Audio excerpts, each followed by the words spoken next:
HCAM News is supported by our viewers and by Hopkinton Drug, located in this historic New England town since 1954. They are a multifaceted store dedicated to providing clients with an array of healthcare options.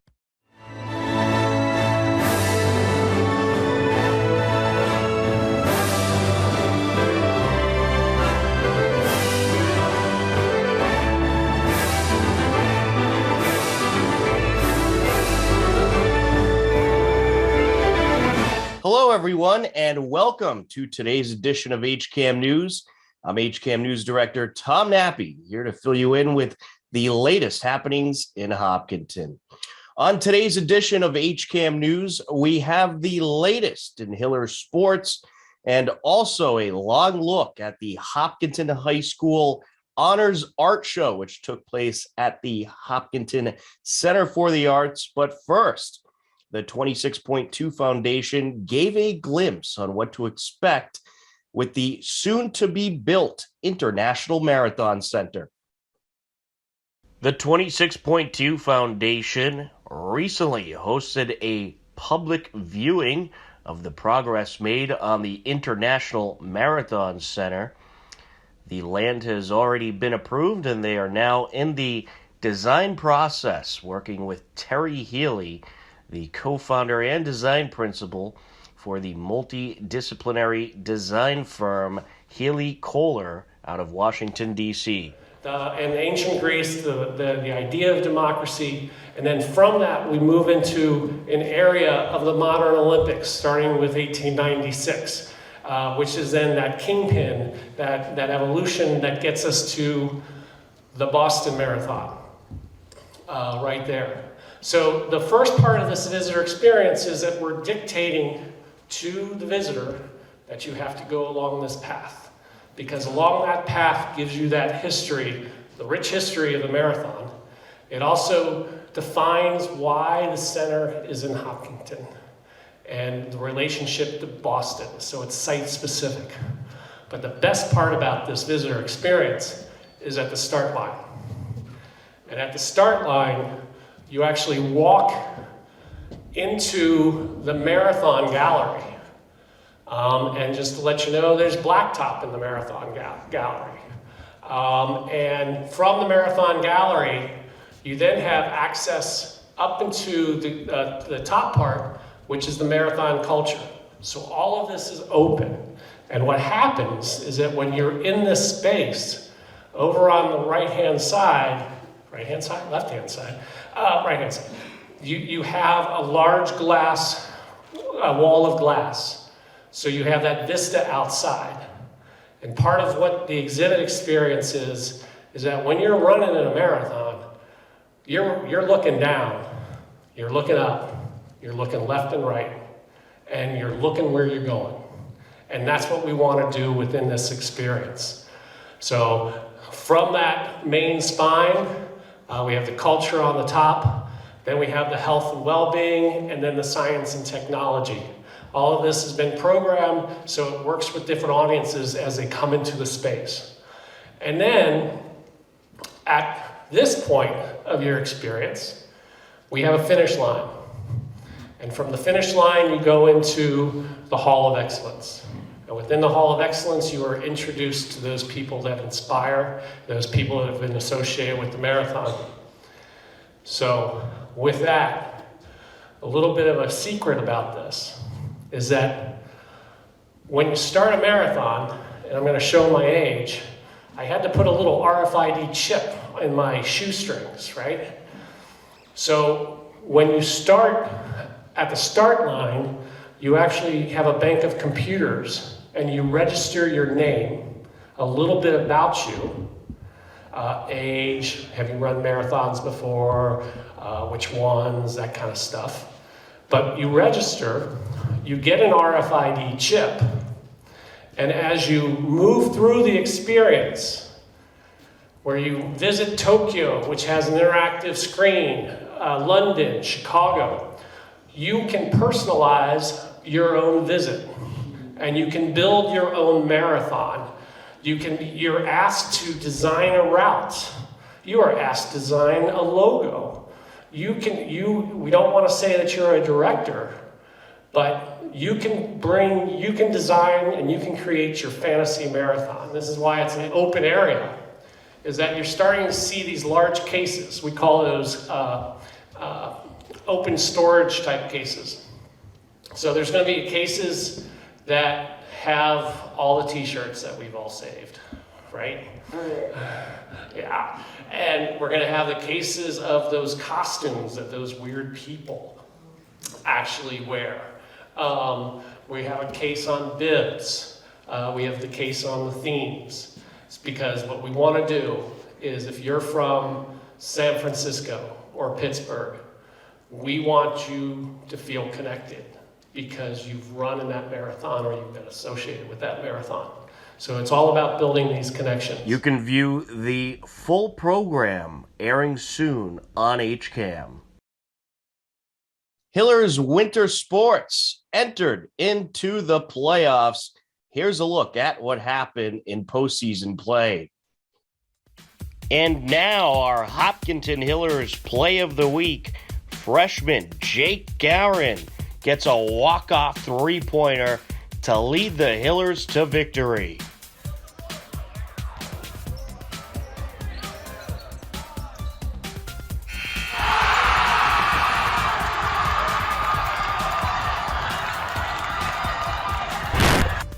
Congratulations to senior Kate Powers as she won the New England Weight Throw Invitational and set a new school record.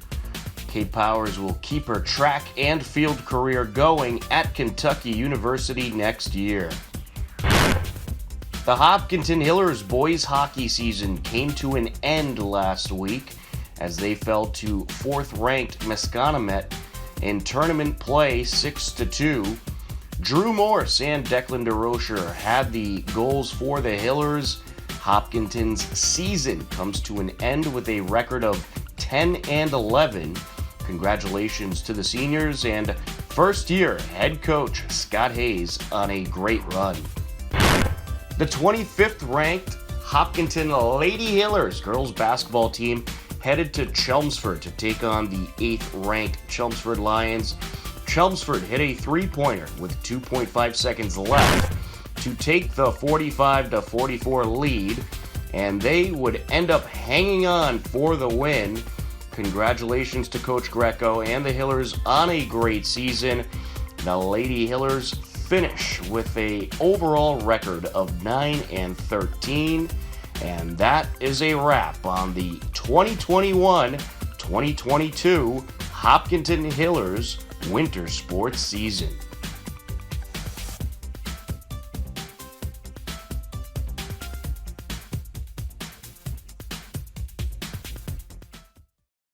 Congratulations to the Hillers on another great sports season. We're going to take a quick time out, a whole lot more ahead. Don't go anywhere. HCAM programming is supported by our viewers, thank you, and by Phipps Insurance Agency, representing companies such as Mapfree Insurance. Their family-owned independent agency is deeply rooted in the communities they serve and offer time-tested insurance products to fit individual needs. Since 1950, Phipps Insurance specializes in home, auto, business, condo, and renters insurance.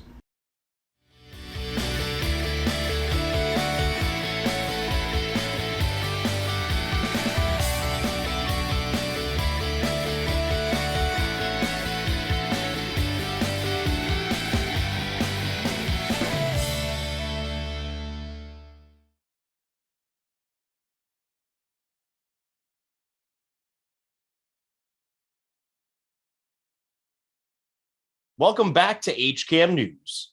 The Hopkinton High School Honors Art Show returned to the Hopkinton Center for the Arts. Here's a look at the festivities, including a discussion with a number of artists who were on display.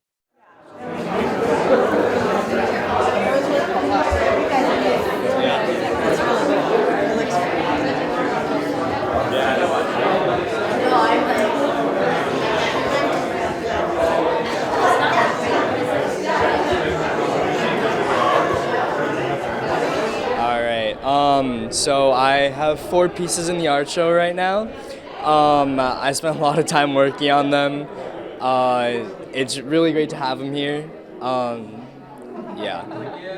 Terrific. How long have you been doing artwork for? I've been doing art since, as long as I can remember. I used to draw on the walls when I was little and draw on anything I had on me. How long does a typical piece of art take you to create? Depending on how big the art piece is, I usually take around 6 to 20 hours. It's a big range. What grade are you in, and do you plan on doing more artwork in the future as well? Absolutely. I'm planning on becoming an architect, and right now I'm a senior. I have 2 pieces here. They're both, I don't know, I think they're pretty good. But there's a lot of really great artwork here from my peers too. Yeah, it's a really good show. Really great turnout tonight too. I've been making artwork my whole life. I haven't really been taking it seriously until recently though. So yeah. Do you plan to do art in the future as well? I do, yeah. I plan on majoring in industrial design in college, so pretty art related, yeah. How long does each piece take you to create? I could actually tell you, one of the pieces here took 18 and a half hours and the other one took 25. So they take a pretty long time, yeah. So I have 3 pieces here. I'm technically in all of them, but they're all kind of different stages of my life because I've made them at different times. The mask piece I made at the beginning of the pandemic, and I just wanted to kind of get out my emotions about how I was feeling about everything and how I'm sure a lot of people can relate to it. The second piece I made was to encapsulate my relationship with my mother and, how it grew over the time as I'm, maturing in high school.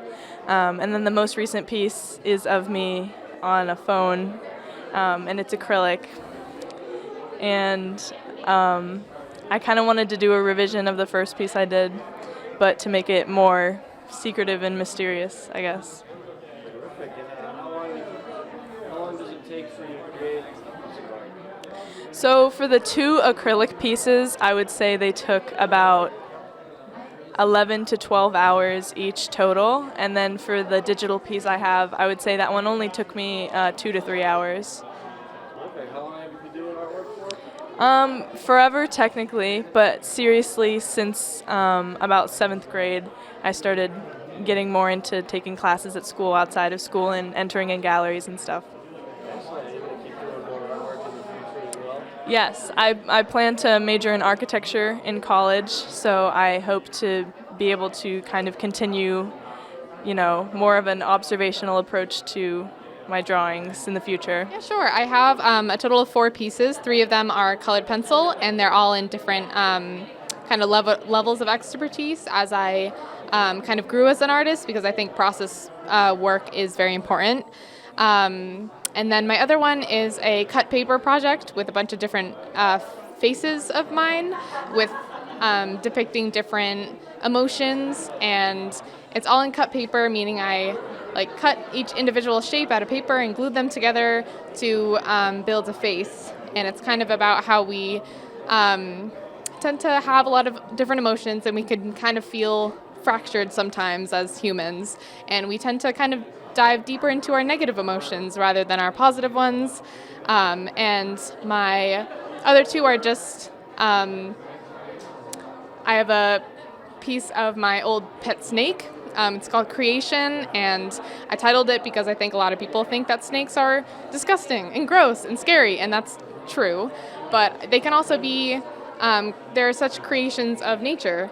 And my last one is of my grandma. It's called Still Bright. And I titled that because she has atypical Parkinson's disease. So she has trouble communicating with a lot of our family, and she can feel very frustrated. But I wanted to do a portrait of her smiling, and to show that we still see her in such a positive light, because she's very important to us. Absolutely. And how long have you been doing artwork for? Ever since I was very small in elementary school, I've always kind of loved different colors and shapes and animals for sure. But in freshman year, I took a ceramics class with Mrs. K, Chris Kellenberger, and she was so open and inviting. So I just kind of got into art more and practiced until I kind of got to a place where I knew my strengths. How long did each piece? How long does it take you to create a piece of art? So obviously, as you increase in your skill, they will take less. But say the cut paper project one, each face took me about 8 to 12 hours, which is a lot of work. So I think having dedication and kind of the motive, like good motivations in art, is very helpful to kind of persevere because projects can get very big.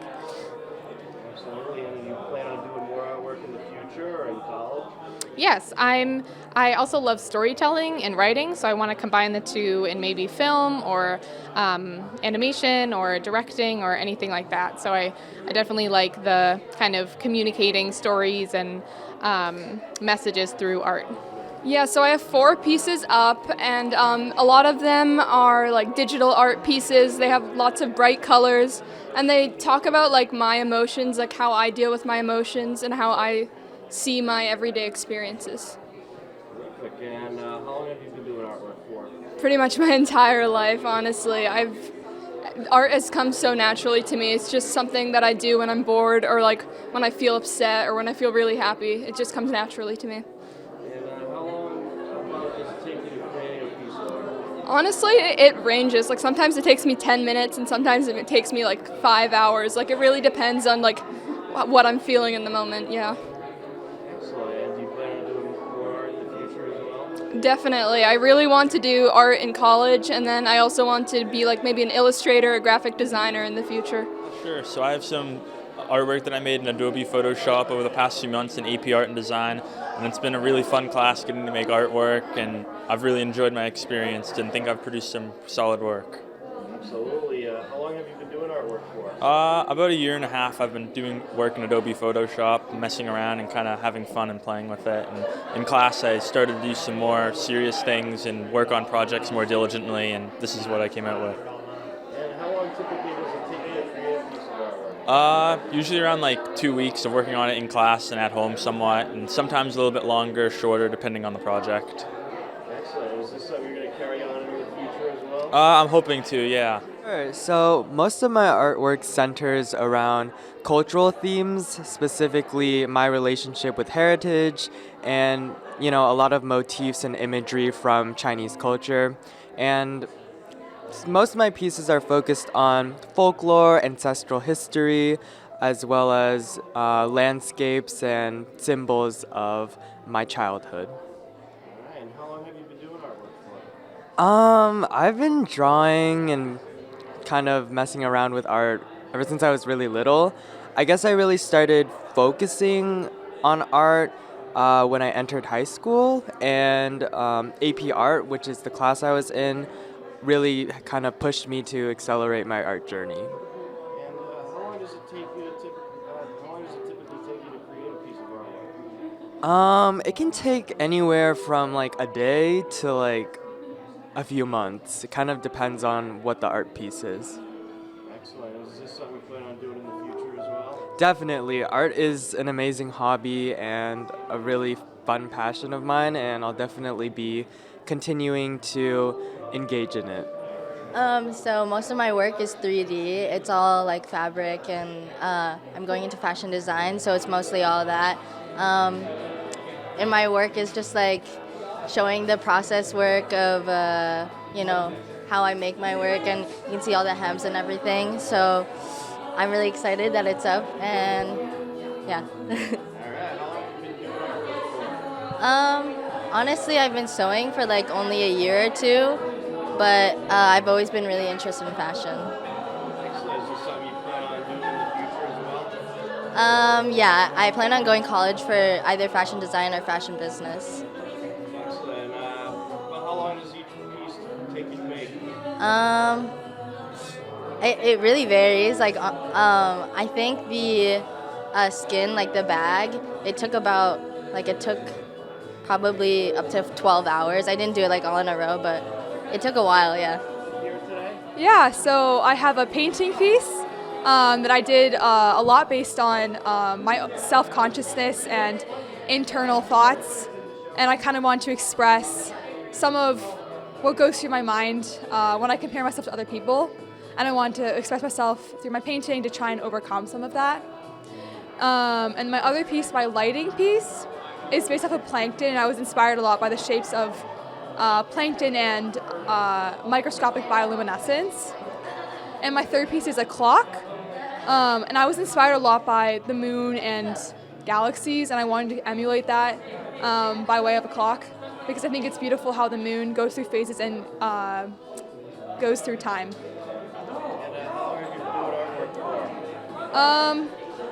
I mean, officially been doing art as part of an art program for 5 years now, but I've been doing art by myself for as long as I can remember. How long does it take you to create each piece?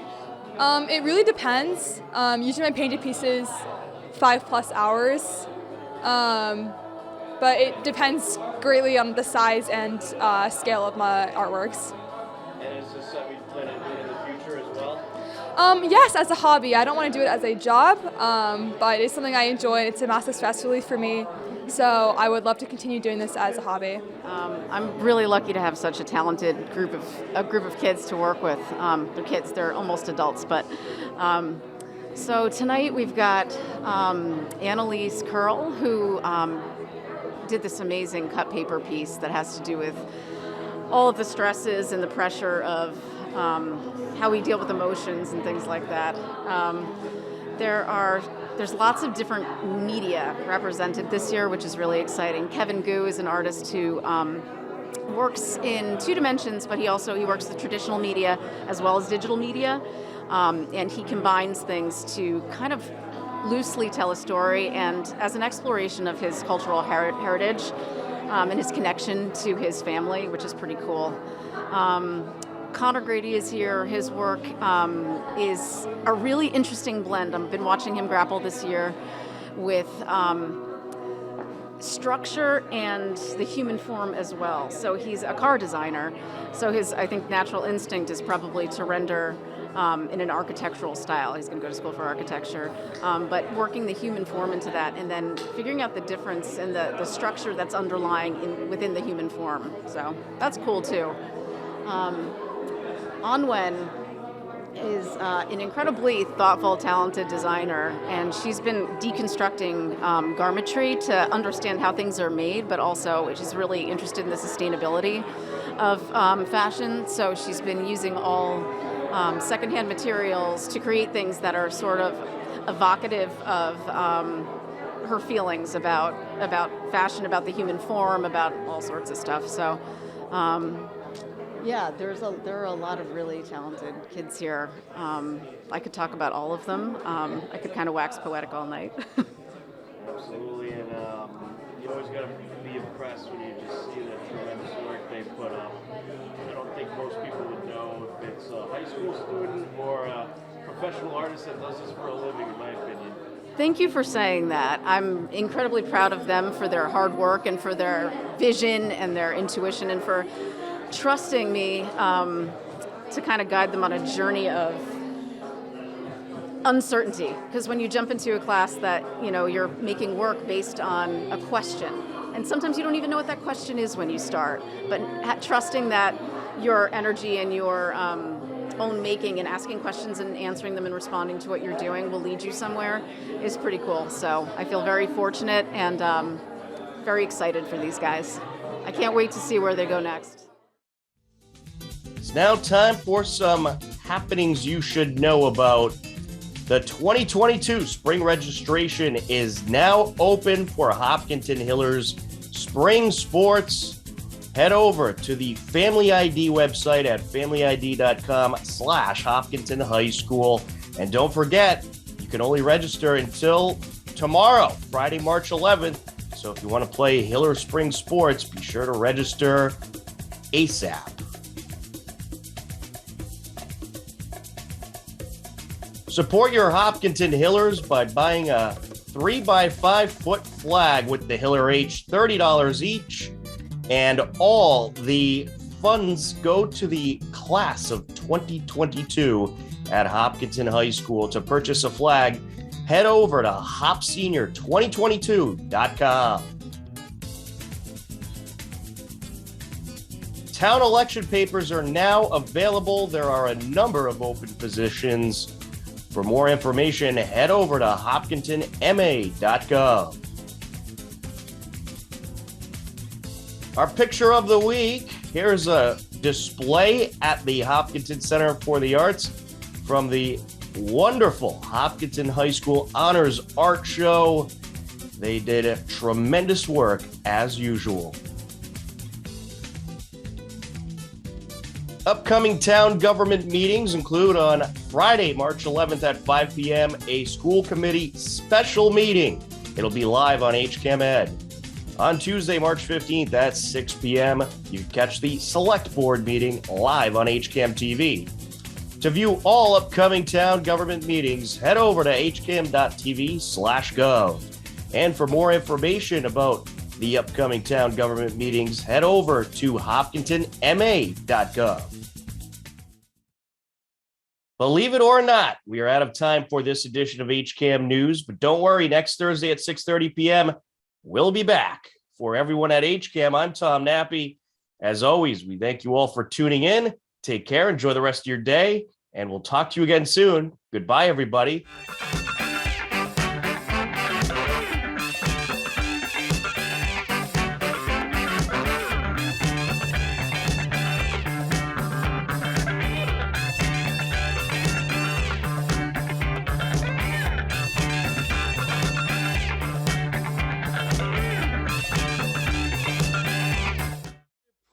That you could use that would keep those keep the leaves like from drying out? Is there like treatments for it or anything like that that would make it Yes, last? there is. You can. Well, if you were going to really preserve that, you would mount it in probably in an acrylic box frame, and you would spray it with I want to say fixative, but I think that's a photographic term. But there is material, there is acrylic or something spray that you can put on there to keep it intact. Yeah, so Thompson's boot manufacturer, and if you look, I can't blow it up with the current software that I have it on right now, but this little sign right here says Grove Street. So this was the boot factory that is where CVS is today. Oh, yeah. And so this is Grove Street going up and Main Street running in front. Now, when did that come down? Do you know? Yeah, so that came down. It would have been early 1900s. Oh. Because this was a big boot factory in the 1800s, and if you blow this up, you can actually see people in the window. Some of the people who are working in the factory. It's really a lot of fun. Yeah. And this was their post factory. This was the town barn.